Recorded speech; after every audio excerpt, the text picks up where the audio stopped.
Hold on, never boss. Hold on, never boss. Blocking the roadway. You are unlawfully you need to disperse immediately or you will be subject to arrest. Do it now.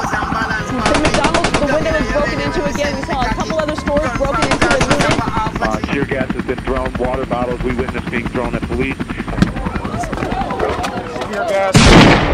This tear gas just dropped right near us. It's going to get very bad here if we don't have masks. Hey, where are the white women They're at? throwing it back. There are a lot of beanbags being shown at tear gas. What you're looking at is the aftermath of the grand jury deciding not to indict Officer Wilson. That's one police cruiser that is fully engulfed right now. And then if you just turn to your right, our photographer, Snike Moss, is going to... That one is almost finished burning. It was mayhem. We saw these buildings catch on fire. This was a beauty supply store.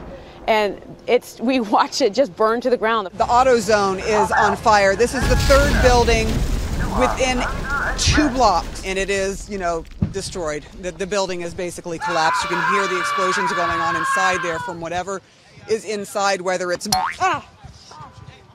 Sorry, I just got hit by a rock. I've been hit with much worse in my day. You're seeing the Tidal Max just up the street, right across, and that's another fire. And you're hearing the explosions from inside of some of those places. Just to give you context, I don't want to give you the sense that the entire city of Ferguson, that there's chaos, lots of areas are calm, people are inside, and that is really what we have been witnessing. Not tear gas, just smoke. But you see another building here now on fire. If you look over to my left, you see some others that have been looted. This is the New York Grill, another business here.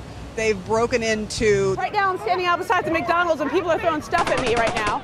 People are throwing stuff at me right now.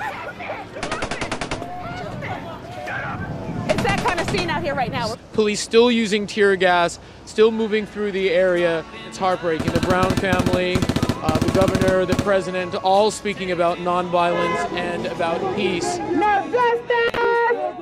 have a dream that one day